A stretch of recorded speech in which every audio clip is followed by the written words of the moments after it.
What's up, everybody? So I want to go over the QQQ trade from this morning.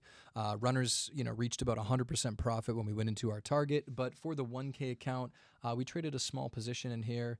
We hit about 50% profit as we exited the rest of our position, and very happy with that outcome. But I want to, learn a few lessons in here. I want to go through the trade, how we found it, how we managed it, and how we could have potentially held it longer, or how we could have traded it differently to hold it longer. So let's dive into that. We'll get into the multi-time frame, which is the view that you guys know I use as I'm live trading. But first, I want to look at the setup for today heading into the open so you guys know what I was thinking and you guys know what the game plan was. So in the pre-market, we were just very, very strong, continuing to push into all-time highs. After breaking all-time highs yesterday, hitting new all-time highs into close, you guys can see that that trend just continued to the upside. So what we were looking for, the best opportunities, are pullback opportunities, right? So what I was looking for was the high of yesterday, the high of the after hours, and we can see in the pre-market we got support there. So that was the first pullback I was looking for, about 5065, right? Continue to trade that into the all-time highs.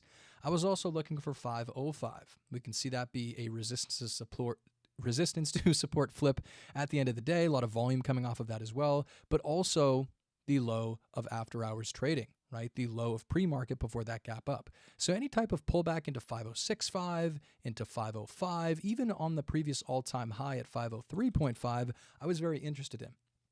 But we also had to consider that that's not a 100% chance of one of those things happening. We could just go, right? We could just continue this move up. Maybe there's not enough sellers in the market right now. And what would we do? Well, what we would do is continue to trade with the trend, and we can use this 510 level as a potential entry. So we've never traded there before, right? This is all-time high on the open, but that is a round hole number, right? It's a psychological level. And I don't trust it as much as I trust my key levels, but that is an area where a lot of people are expected to order, right? That's where a lot of volume is expected to come in. It might be selling, right? We may go up into that and dump off of it. We may go up into it, claim it, and then push higher.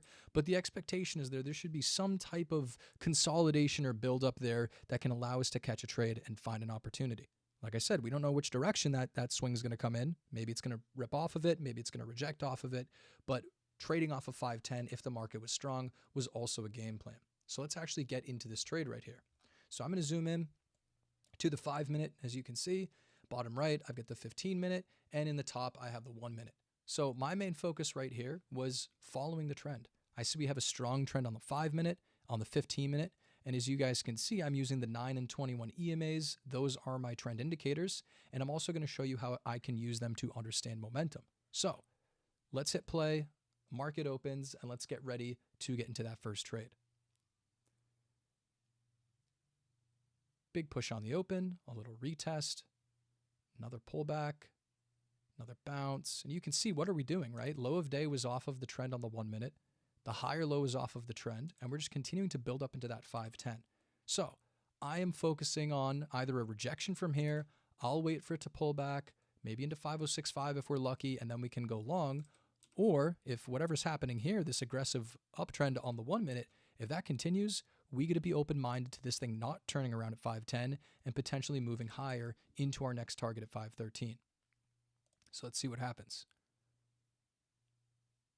No resistance, right? We actually increased volume. You can see volume on the bottom of my screen. It started to slow down as we approached 510, and that makes sense, right? Because we were just talking about 510 could be an area where people start to take profit or open up shorts, but it can also be an area where there's not enough selling and buyers just continue to push through. So volume died out, participation died out, but right when we started to break through 510, right when we didn't reject off of it, look at all the trading right here that ensued. A lot of volume pushed in and held above the 510. So what I'm looking for now is an entry, right? I'm seeing if we can build some support here and or reject. Looks like we're trying to build support, got some good volume, and we're starting to pull back a little bit. All right. Now I know that a few things could happen here, right? We're starting to potentially break the uptrend on the day. So I'm watching that. We are breaking below the 1 minute moving averages. Now that doesn't mean that the uptrend is gone, right? We still have the 5 minute uptrend. We have the 15 minute uptrend. We have the 1 minute uptrend starting to curl to the downside. So what that is showing me is it's not validating that price is ready to fall, but what that is showing me is that momentum is slowing down, right? The smallest time frame that shows you the trend, the more bullish something is, or bearish, right? If it's showing you the trend to the downside. So I'm watching, right? I'm seeing this sell off and I'm thinking, all right, if we start to reject off of this and start to make this resistance, that could give us a push back into 506.5. Now, I'm not going to take puts off of this 510. We're at all-time highs. We have an uptrend on all my time frames. Me going right here and getting puts, even if I see rejection, I view that as a low-quality entry and a very high-risk trade because I'm going against trend at all-time high. I'm quite literally timing the exact top on the market, and that's not something that usually works. So we were only interested in going long today unless there's some type of failure below a support level. So we cut out the potential to lose off of a short, right, by just not taking them, by just only looking for longs unless we broke below a level. So we start to fade off of 510, and let's see if we can regain it or not. We're pushing back into it. And right here, we start to close over. So volume picks up a little bit. We get a close back over 510. And what I'm seeing is that we may be getting this higher low here. We may be going for another attempt. And we do, right? We actually break out of 510. So now what I'm looking for is for support to start to form off of this level. Markets are strong. We're in an uptrend on all time frames. We pulled back a little bit and we didn't want to sell off. We didn't want to use this as resistance because we're starting to hold above it. So at this point, I am looking for an entry into a trade. Now, there's one other thing I'm watching. I'm watching the price action from low of day. Now, I'm getting a sense of the trend on all these time frames by looking at my moving averages, right? Those pink and purple lines. But I'm also considering the static trend in here, which shows me the higher lows on the day. And we just had a really good move off of that. You can see it does line up with trend, but sometimes it's good to have both of those. So let me just extend this into the target real quick. All right. So we got that build up. Turn this back on auto. We have that build up above 510. Now, what I'm looking for is either another pullback into the trend or some type of support off of 510 because I want to see support build in this area. That can confirm me to get into a trade. That increases the chances of the breakout actually continuing into our next target. We pull back into that trend and look at that candle. I'm going to turn the moving averages off and zoom in a little bit so you can see it, but look at how that candle forms, right? One more time. You'll see it be full red, full body red after a little bit of slip, a little slip below 510, but watch the reaction after it sells off. Ready? Sells off, bang.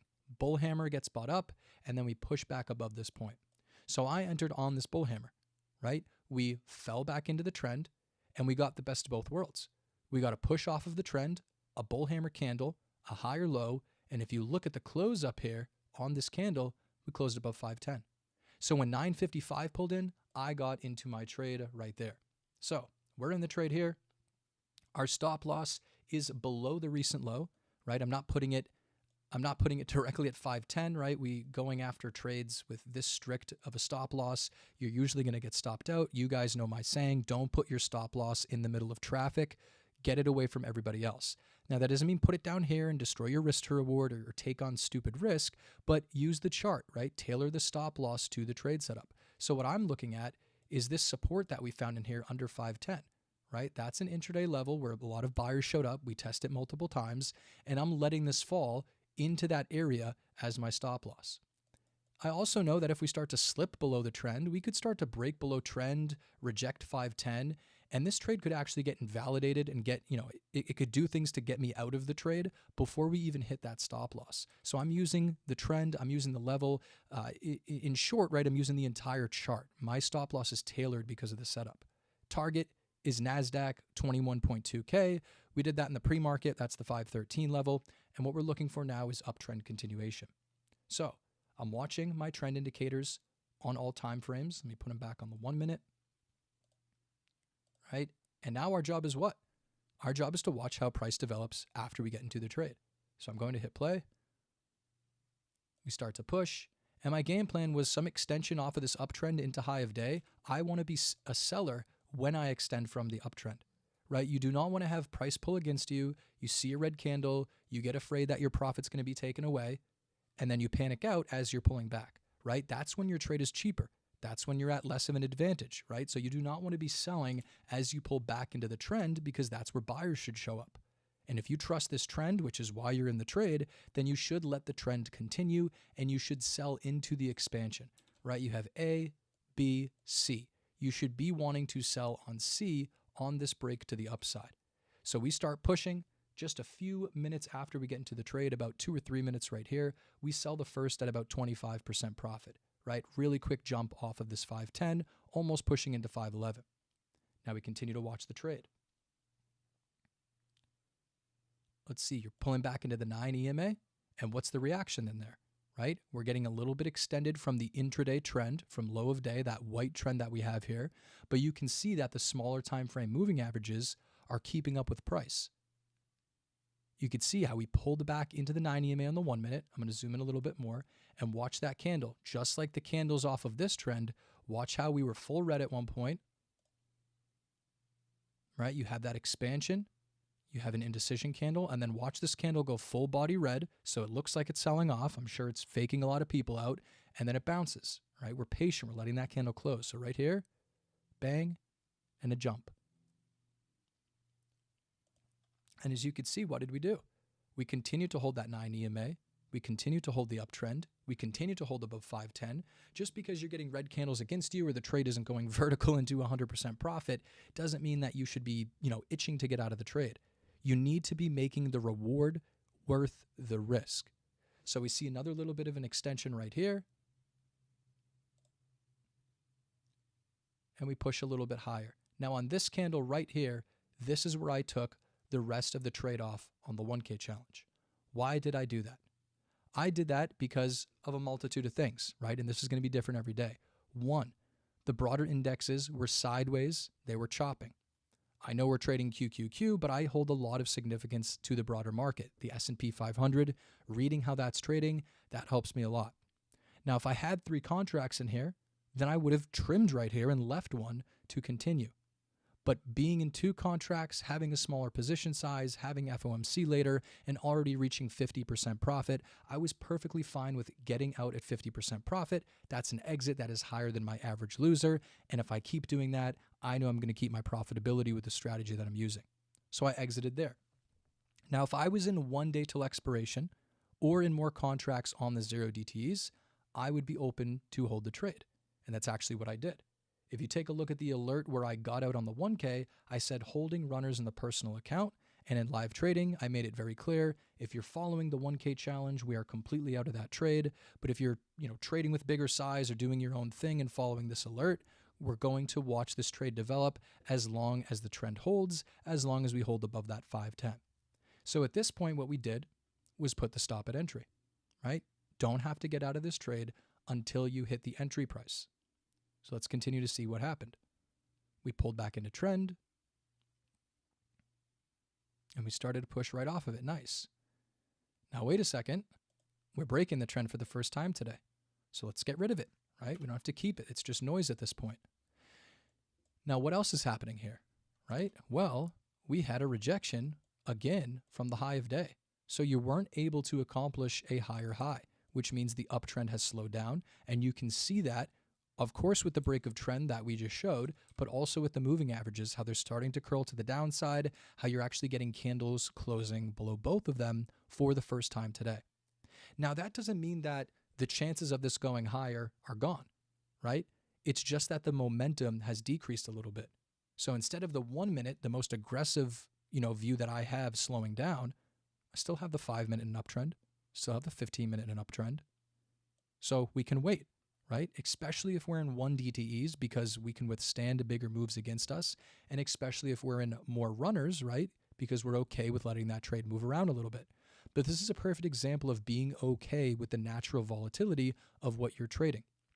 So we start breaking below the 1 minute moving averages, which is a warning sign on momentum, but we can also keep using these moving averages. And more importantly, we still have 510.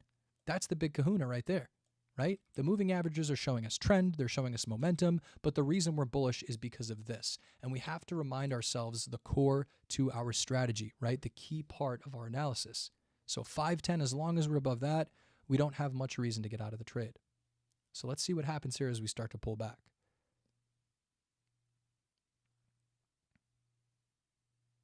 We're starting to consolidate a little bit, right? We're going sideways. And this generally happens after the first, 45, 60 minutes of open. All right, so it's very clear, right? We're sideways in here. The 1 minute moving averages aren't being that helpful anymore because volatility has slowed down. The trend has slowed down, of course. So we can reduce the noise again. We can really just focus on the price action. And if we're getting low volume, then we can start focusing on the bigger time frames. So let's look at them, right? Look at the 5 minute. What's going on in here? Just like we were using the 1 minute moving averages to show us trend, show us support on the move up, we're using the 5 minute to do the same now, right? Because price is slowing down, and you can see those past 3 candles all bouncing off, right? 1, 2, 3, all bouncing off of the 9 EMA. So let's continue to watch the 5 minute and the 9 EMA and see if that starts to show the trend, right? Just because the momentum has slowed doesn't mean that the uptrend is completely gone. On the 1 minute, right, this is where I usually draw market structure. So I'm paying attention to those highs in there. We got that double top at the high of day, and I'm also paying attention to these lows in here, right? This was the initial high on the breakout. We see the higher low right here, and then we're also building support in this general area. So we can just watch that setup. Let me connect, right? Just to kind of get a sense if we're breaking out of the channel or not, how much we're chopping, etc. All right, we just broke below, right? We broke below by a little bit. We're testing, but we haven't broke below that 510. Contracts have not hit entry. No reason to get out of that trade. Let's see if this is bought up.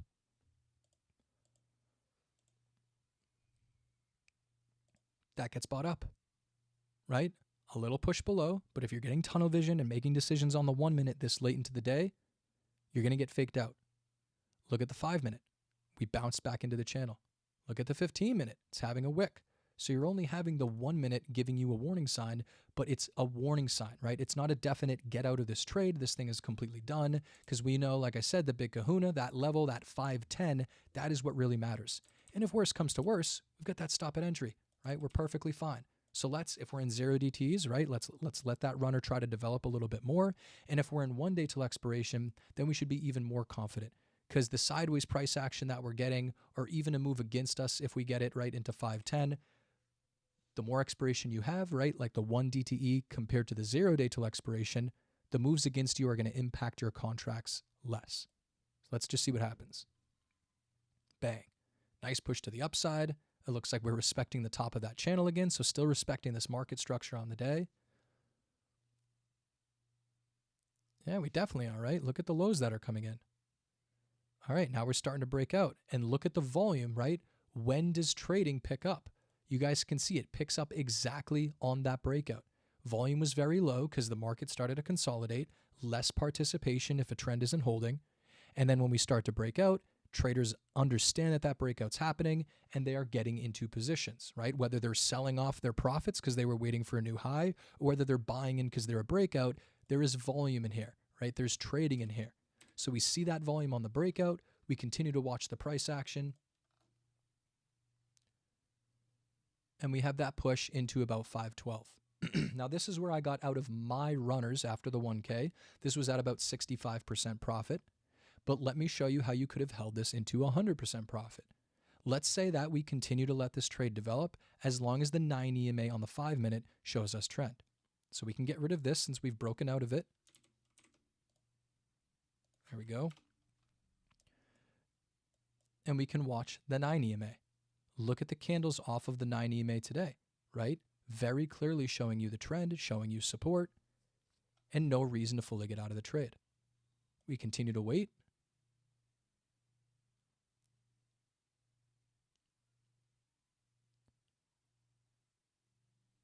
Nice volume on that move up, low volume on the pullback, pulling back a little bit more. All right, it looks like we're just retesting that breakout, right? That previous market structure we had in here. Maybe we shouldn't have deleted it, but right, you can see that we actually pulled back into it.